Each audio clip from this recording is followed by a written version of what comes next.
gas cookers to toasters, air fryers, mattresses, living room sets, and so much more. Browse our products, check the specs, compare brands and prices, and request parts all online. We have also made bill payments easier, more convenient, and simpler just for you.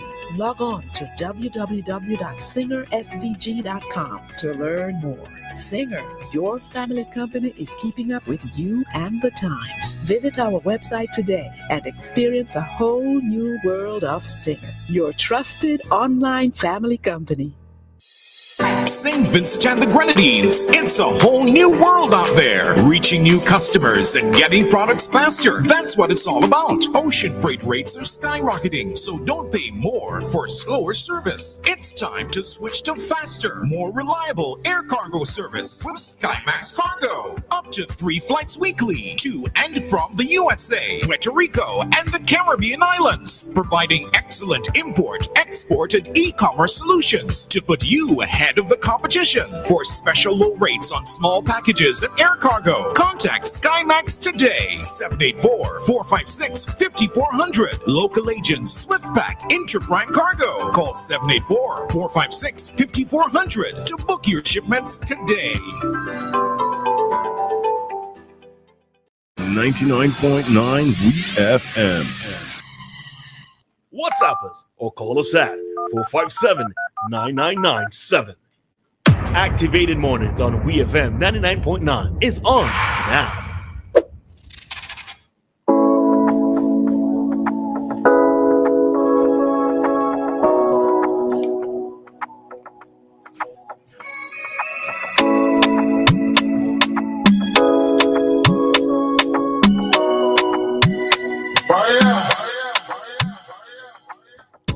All right, so time here in SVG, it is 8:47, and we are back with you for another commentary segment here on today's Activated Mornings program.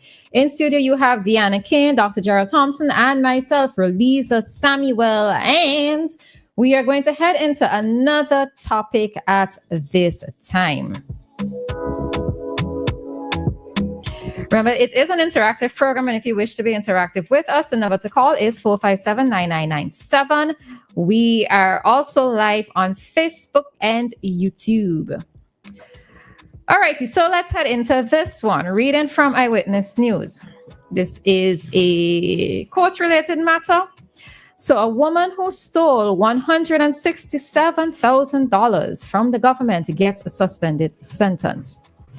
So a woman who stole $167,000 plus from the government of St. Vincent and the Grenadines has been sentenced to 18 months in prison with a suspended sentence of 2 years. However, the prosecutor has noted that the woman, Fizelia Clark of London Sandy Bay, has not gotten away with her crime. Crown Counsel Devon Butte pointed out that with an indefinite confiscation order in effect against Clark, the state can apply to seize any assets that she requires up to the sum or the value of the $167,000 plus. Magistrate Kawana Jacobs handed down the sentence at the Georgetown Magistrates Court 3 months after Clark pled guilty. Now, Clark is a 35-year-old woman, and she is a mother of 2 children, and the charges okay, so we said what the charges amounted to. To note, when she was initially arraigned in 2022, Clark was accused of stealing more EC $220,000 from the government. She committed the offenses between 2018 and 2019. And her initial arraignment, the charges had dated back to 2016. All right. The facts of the case are that Clark was a clerk at the Orange Hill Horticultural Station.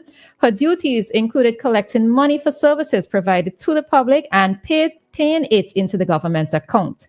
An audit found that Clark was changing the figures to show that she had collected less money than she did and was keeping the difference for herself. All right. So let me just come down here. All right, so let me see something.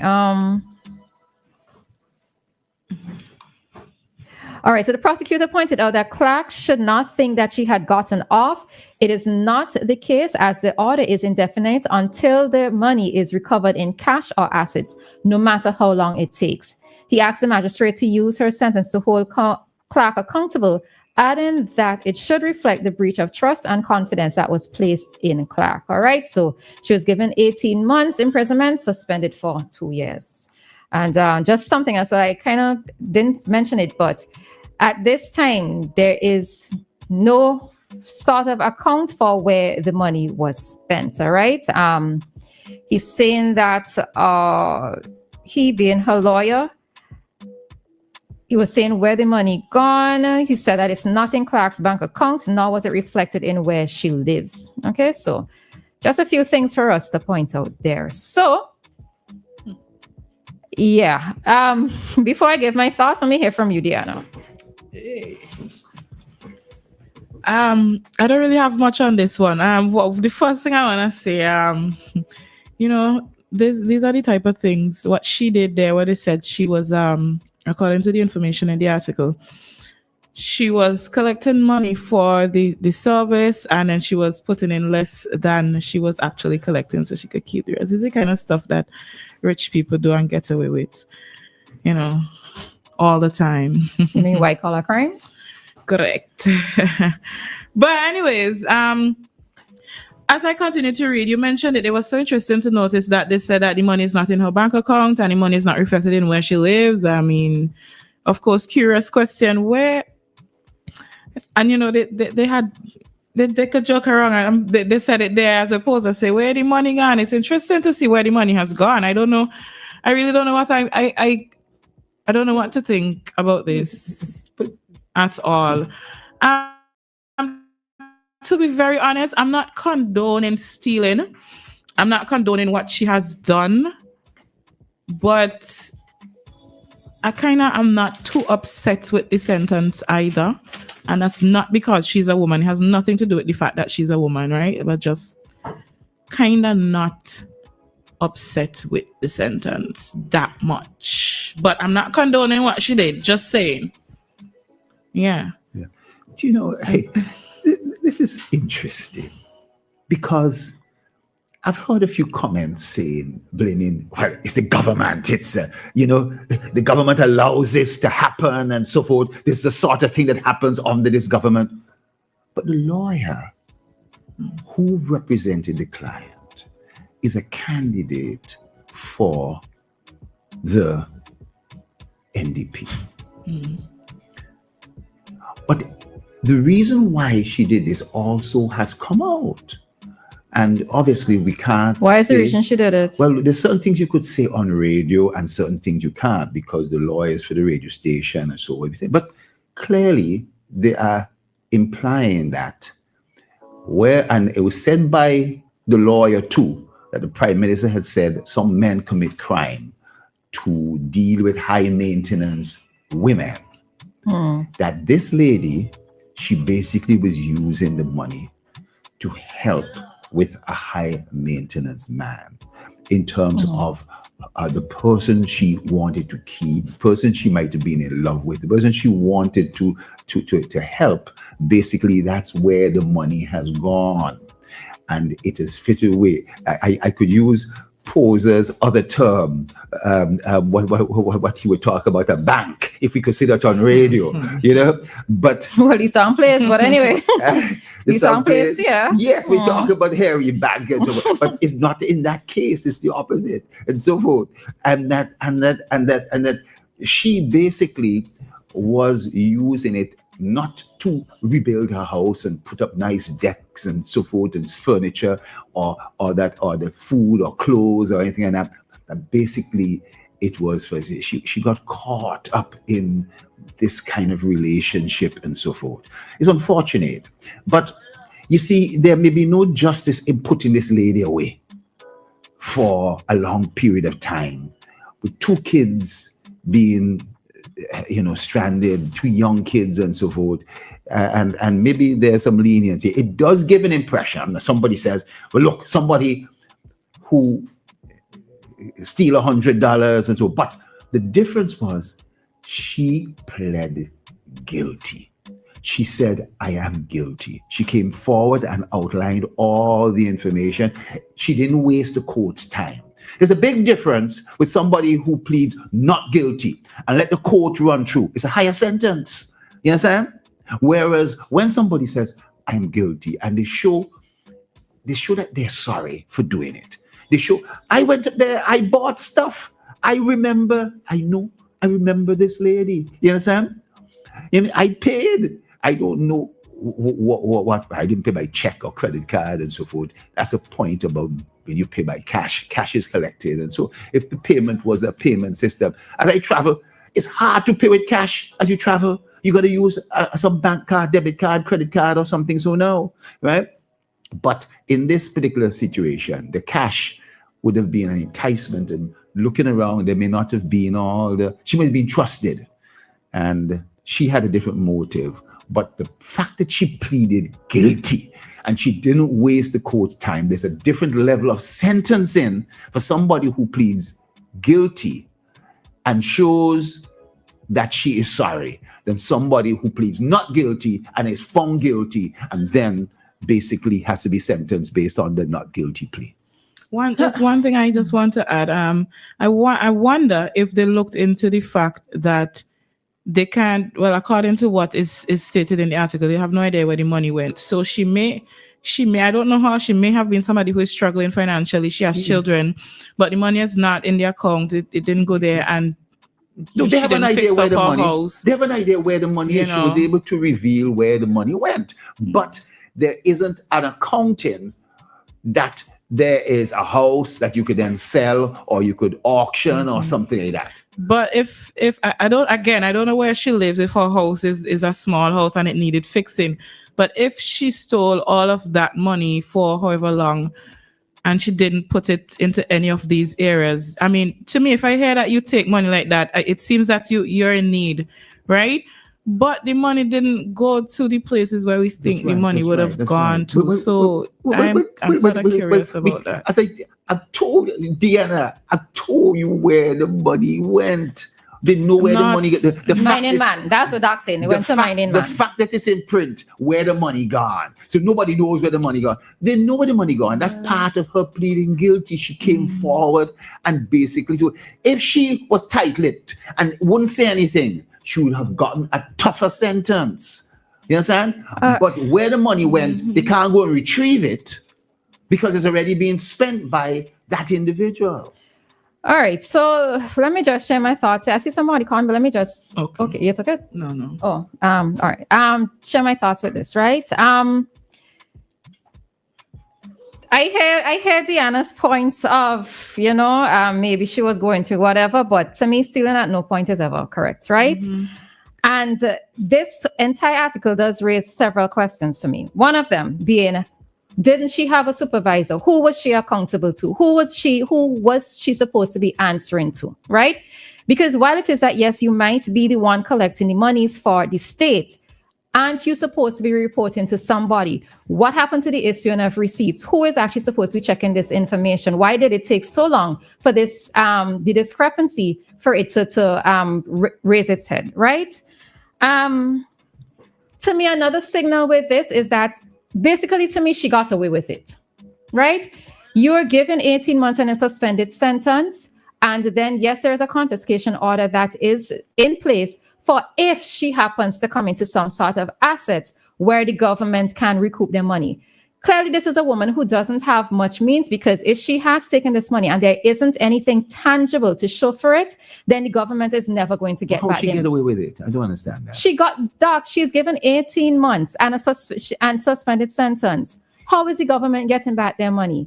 She's basically outside. And this is, to me, what it is that it does, where for many persons, it looks like it's kind of okay to steal from the government. No, it isn't. No, what I'm saying, yeah, it comes across that way, because either persons are getting light sentences, or even when they come to certain matters, they're transferred, right? They're transferred from one ministry to the other. So these are the things where sometimes when it comes to people stealing from the government, it seems like, it's not a tough of a sentence that would be imposed on somebody else. And that, to me, is one of the messages that is coming through from this. I find that many of the people who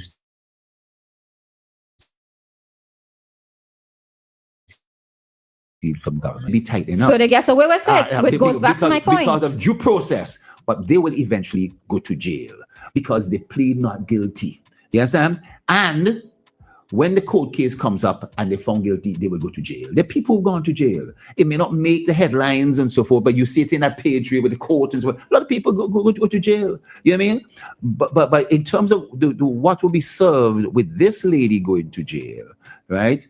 Doesn't seem, it seems as if there'll be a lot of yeah, follow. and you see, okay, put the kids into and you see, foster and this is care. the thing. No, and this is the other thing, right? One of the other reasons to why people get off so easy with these things is by putting children in the front of it, right? No, but children are in the front of it. No, and I understand that you don't want for the children to be deprived of their parents. You don't want for them to be placed in foster care. You don't know what is going to happen if they're going to be raised by somebody else. Of the kids. But then this is another thing too, is if I commit a crime and I say I have 2 children and they're only depending on me, then isn't that also a case of me? No. I don't think that is the case. That is the situation that you just put the kids up there. No, it's a contributing factor to what the sentence is going to be. In this situation, I'm putting it to you. She pleaded guilty. Yeah, Doc. We know if you plead guilty, that your sentence will be less. So we would know that for many cases, not just for theft, right? For many cases, it's not just theft. I think she cooperated. Yeah, but that is the case. But I don't know. I am never really happy with a lot of these sentences that come out from, especially from stealing from the government. Her lawyer, see, no, that law. Your lawyer is a political figure, and basically, he put forward in that particular way. I don't know who she supports or whatever the case, but I don't know her background. Don't even know how politics comes into this, because I'm not even looking to bring politics into this. I'm not bringing politics into it in that particular sense, but I'm saying other people would look at it from a particular point of view of government and why government letting off. Is this person somebody who is a cousin of a representative or somebody? In this discussion here, that's where listeners' minds could sometimes go. Sometimes, not our listeners, but some other listeners and so could go that way. Hi, caller. Good morning. You have like a minute, please. Morning. Good morning to my favorite politician. Go ahead, Joshua. Dr. Thompson, I think I asked you this question before. Yeah. Have you read Animal Farm? Yes. You remind me of my favorite pig. Who I'm not saying that you're a pig. who had an excuse? I'm a hog. I'm a hog. Who had a labor hog? Yeah. who had a rational excuse for everything? Yes. Now I am actively involved in politics here in Bermuda, right? Yeah. I'm not running for public office. I'm not that wealthy. Mm-hmm. But do you know last general elections last month, I think it was, I tried to get my son to be more involved. He said, Dad, I'm going to do my civic duty. I'm going to cast my vote. I'm too honest to be a politician. Now, I'm not saying that you're dishonest, Dr. Thompson. I'm just saying that you remind me of my favorite pig in the Animal Farm. Yes. Yes. And I'm just going to leave it there. For those of you who have not read Animal Farm, please read it. Read the Bible, and the second best book to read is Animal Farm by George Orwell. All right. Thanks, Joshua. All right. No, yes, I do know that when it comes down to the human elements of the children, of her not being of proper means and so forth, but again, I would just enforce the point that is the message to me that is sent this message that is being sent to other individuals when it comes to stealing from the government. And that's just me on that point. Okay, 1 minute. Hi, caller. Good morning. Blessed good morning to you. Morning. Let me ask Dr. Thompson this. Yeah. As a doctor, Mr. Thompson. Yeah. I see you are against homosexuality, and somebody practices that, come down with HIV. Would you attend to that person? Well, I can tell you, I am an infectious disease specialist, and I have treated thousands of HIV patients who were homosexual. Yes, I've treated them. I'm not sure. But go ahead. You answered the question that I would obviously. But you're not one who would support homosexuality. That's the point. But I don't necessarily support. I'm not a homosexual. I don't support homosexuality. I'm not saying that, doctor. Yeah. But the point about it is that will not prevent me from treating them. No, it won't. Right. Okay. I say that to say this. You made mention that the lawyer in the matter is a candidate for the NDP. Yes. And I am implying that you mean, okay, he defend her, even though she steals from government. Yes. But he has a sworn duty as a lawyer to defend his client and give her the best defense with ability. Yes, it doesn't absolutely. matter Absolutely. which side of the fence, whether she's whoever, whatever color. Yes. Now, you also said that the reason she got this quote-unquote life sentence is because she pleaded guilty. To my understanding, a person pleading guilty determines the quantum and not the quality of the sentence. Quantum versus Plea quality. guilty, quantum in terms of you're automatically given a 1/3 reduction. Yes. It doesn't mean that for the other 2/3 you ain't going to jail. Yes. You can go to jail, even if you plead guilty. Yeah. But let's say the sentence was not only 5 years. Yes. You plead guilty, 2 years come out, you go for 3. Yes. Yes. You're So right. it is not because she plead guilty why she didn't go to jail at the point I make it. I totally. I am of the view. Yeah, go ahead. I am of the view that is the mitigating circumstances. And we have an adversarial legal system, and who advocates best gets the result in their favor. So if you are able to advocate the mitigating circumstances in such a way that will sway the tribunal of fact, which is the goal, your way to get whatever sentence you want for your client. It comes all the time. Not necessarily. There's sometimes mandatory sentence and there's some leeway within the law, so that the fact that the person had a suspended sentence brings in, as you say, the other mitigating factors. So yes, pleading guilty automatically does this in terms of reduction.